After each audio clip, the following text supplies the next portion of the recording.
बिस्मिल्लाहिर्रहमानिर्रहीम।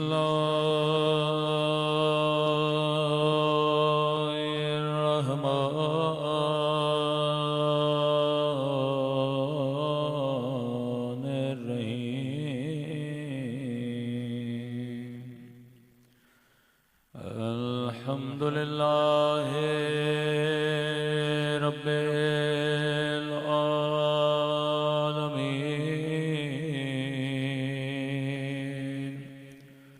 अल्हम्दुलिल्लाहि कमा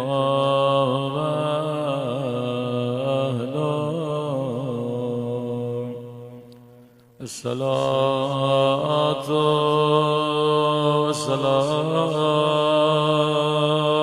अला सय्यिदिल मुरसलीन व खातमिन नबिय्यीन अबिल क़ासिम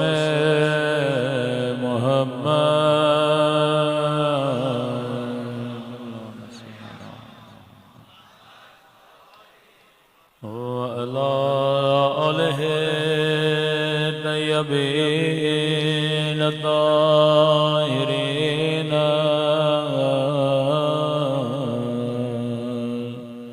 मअसूमीन।